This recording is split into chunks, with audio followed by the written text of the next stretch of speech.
Et te veel mäletate Raineri hommikusi sõnu, et mis ne haridus, tervishoid ja keskkonnakaitse, sellest me teame kõik. Ja kuna mina olen siin saalis kõige suurem metsispetsialist, nagu ma ringi vaatan, siis mina võin teile metsistest rääkida.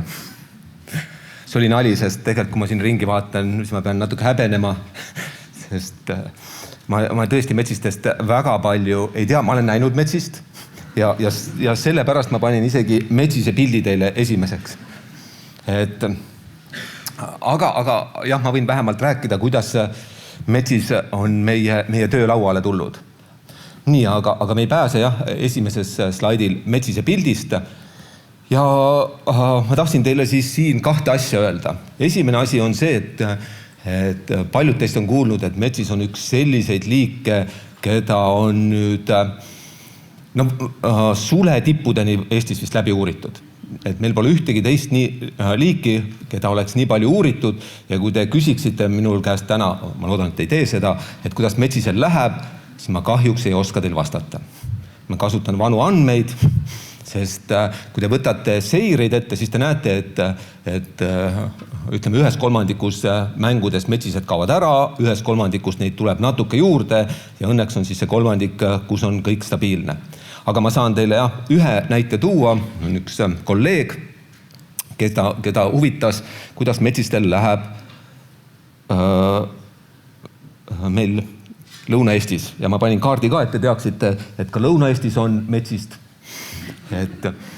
Ja meil on seal Karula rahvuspark, kus me arvame, lihtsalt vaatluste järgi on metsised seal suhteliselt lihtsasti märgatavad.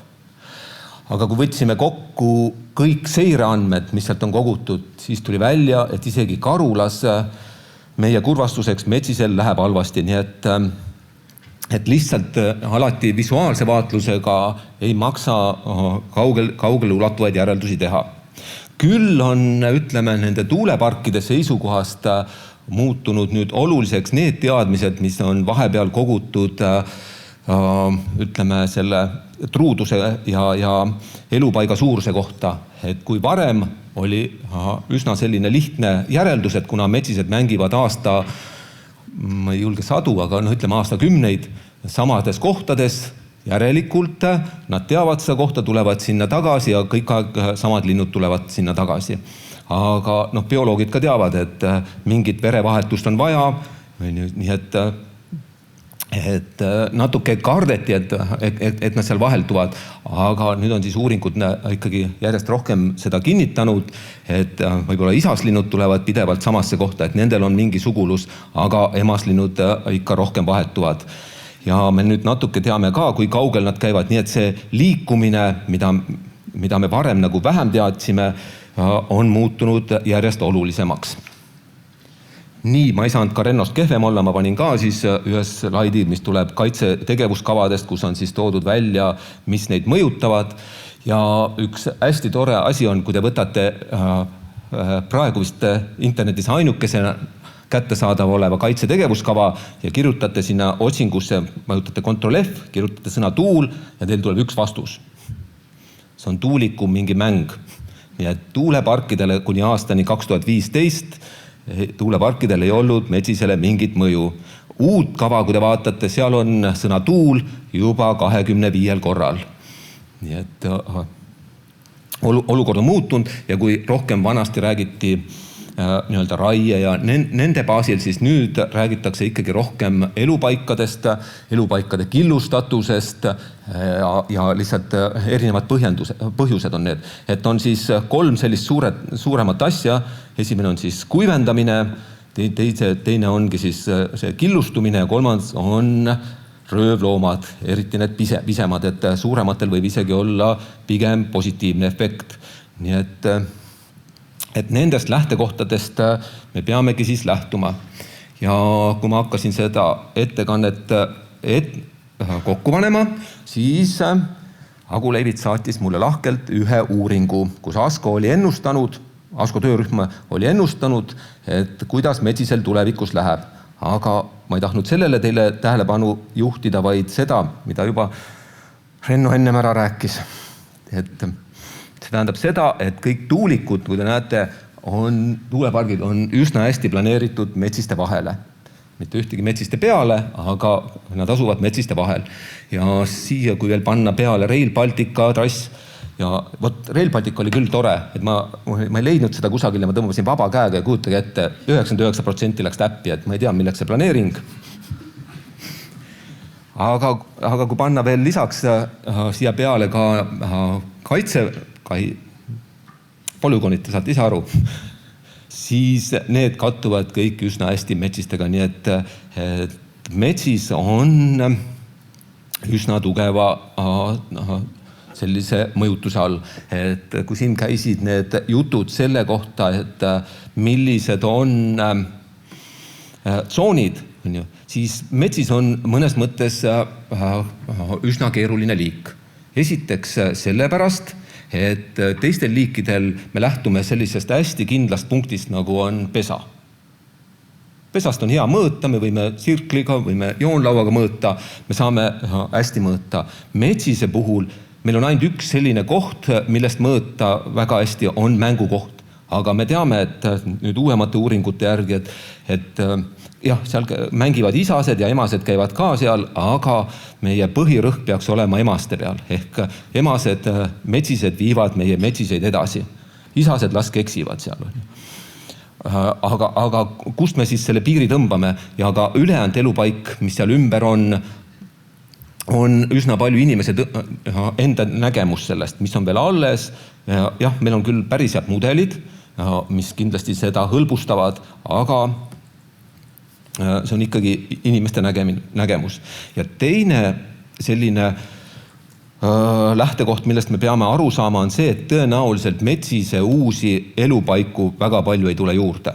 Et need mängud, mis on, need suuremad mängud on talle kõige ideaalsemates kohtades ja tõenäoliselt oma taastamistega me ei jõua selleni, et me kuhugi keset põldu taastaksime ühe siirdesoo metsa, nii et meil ei ole lootust väga, et metsise selliseid häid elupaiku tuleb juurde. Et musttoonekurge me võime kusagilt uuest metsast leida ja kotkaid, aga metsise elupaigad on meil enam-vähem piiritletud, määratletud.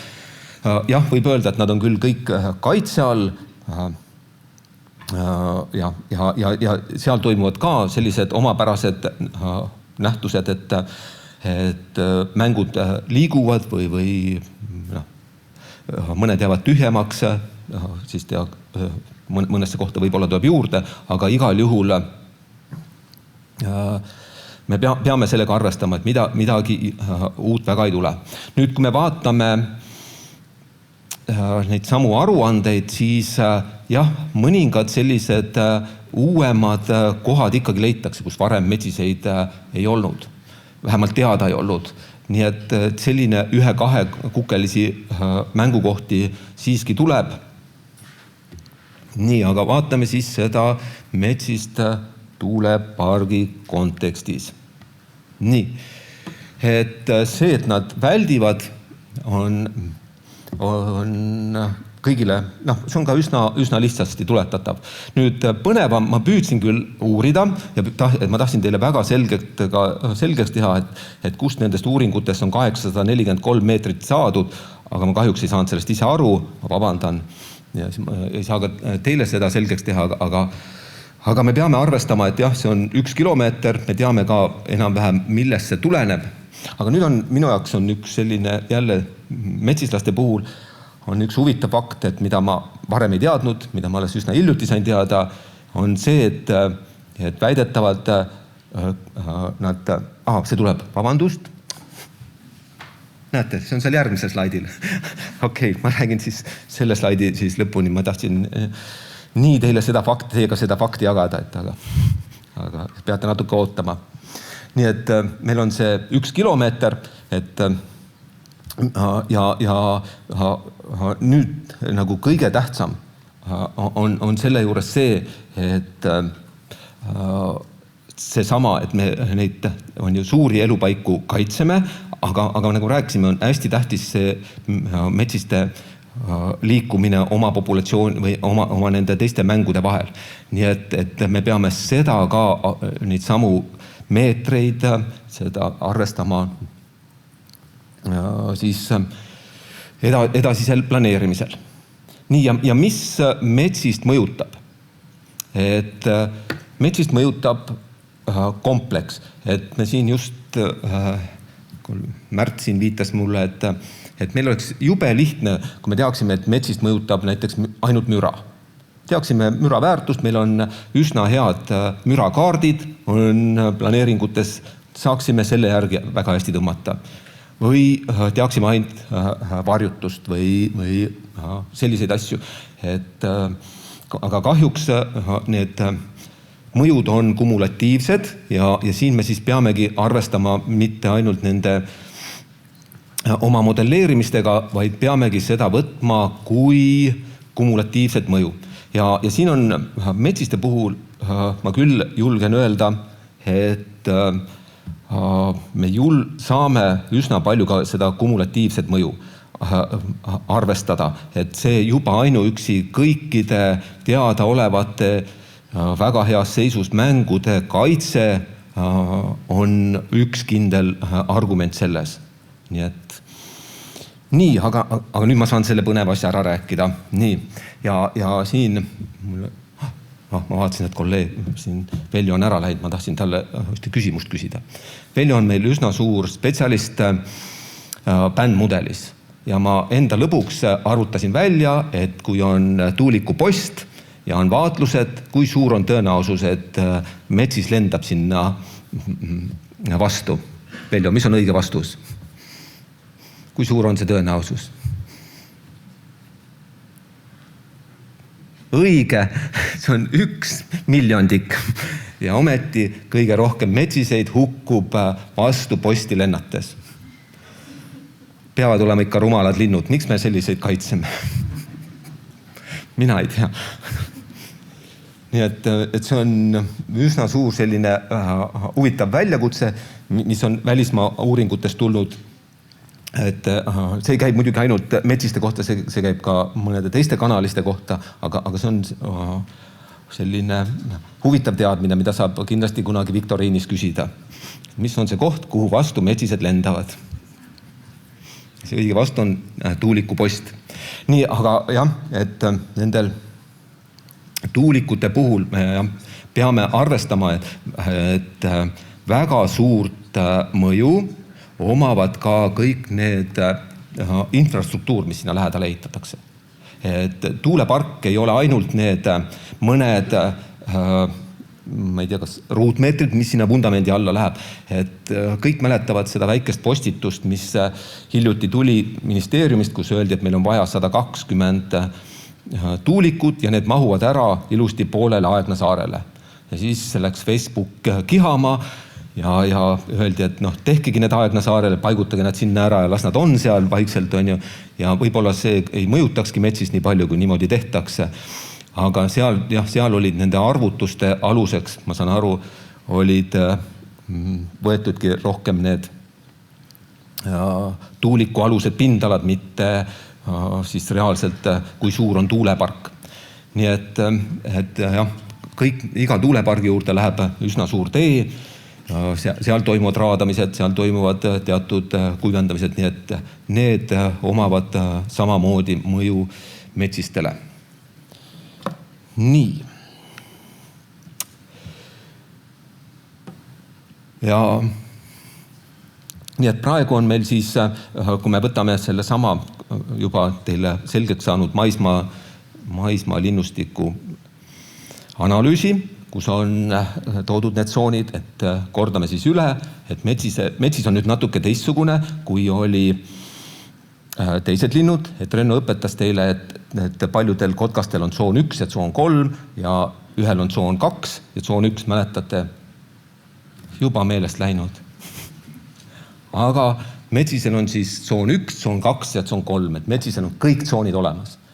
Ja siis esimesed 2 tsooni on siis väga olulised ja nendele siis tuleb igal juhul vältida tuulikute rajamist. Ja 3. on siis sellised kunagi võib-olla leitavad sellised väikesed asurkonnad ja nende vaheline sidusus.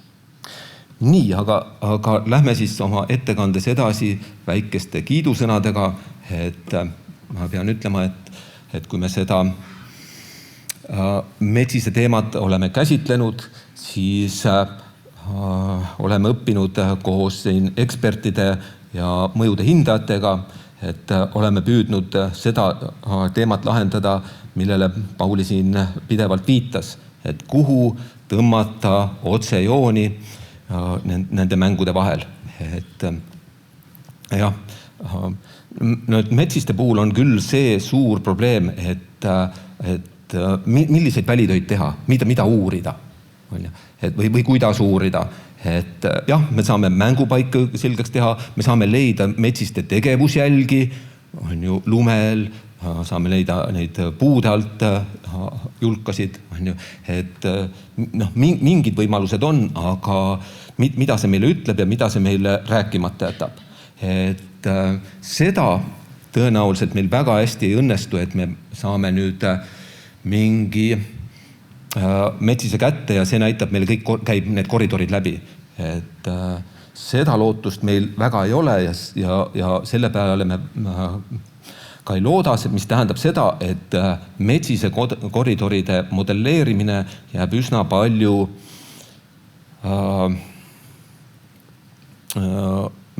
kus ma ütlen, jääb eksperthinnanguks. Et sellele tasemele, et seal on küll, ütleme, vaidlemiskohti, et kas ta võiks siit poolt minna, sealt poolt minna. Nüüd teine probleem nende koridoridega on see, et seda teavad keskkonnamõju hindajad ja meie, aga väga palju ei tea isegi seda teised planeeringud, mis sinna planeeritakse või kavandatakse. Et miks peaks keegi teine mingi infrastruktuuri rajaja üldse selliseid asju vaatama, mingit tuulepargi keskkonnamõju hinnangut, kus on siis lähedale planeeritud see koridor. Nii et see on üsna tugevaks selliseks murekohaks, et lõpuks võib olla nii, et see rikutakse siis see koridor, mis on kõik jäetud, rikutakse mingite teiste arendustega ära. Nüüd mis on nagu üsna keeruline, mis on see, et meil on, nagu näete, teatud piirkondades on need koridorid üsna hästi aimatavad. Aga siis, kui minna pilti üles suumida, mida ma enam ei pannud teile siia, siis see tekitab üsna suuri probleeme, sest väga paljud metsise koridorid lähevad üle lagealade ja kuna me teame, et metsise koridoris peaks olema tagatud see 1 kilomeetrine puhver, siis katsuge leida või paigutada maastikusse sellist 2 kilomeetri laiust riba. See on nagu Rail Baltica trass enam-vähem, on ju.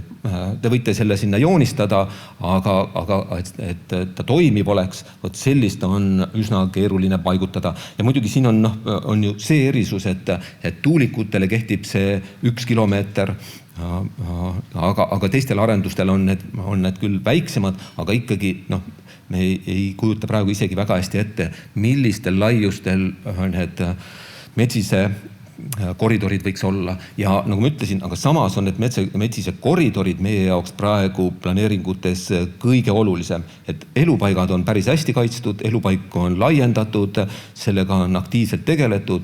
Nüüd koridorid on lihtsalt nägemus, on eksperthinnang ja sellega me praegu näemegi vaeva.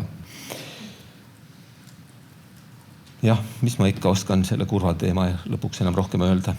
Parem küsige. Kõik, jah? Üks slaid oli veel, aga see oli lihtsalt... See tuleb ka ära. Nii, aitäh. Küsige. Meil on õnneks nüüd väga hästi ajaga. Aga hetkel sul on ainult üks küsimus.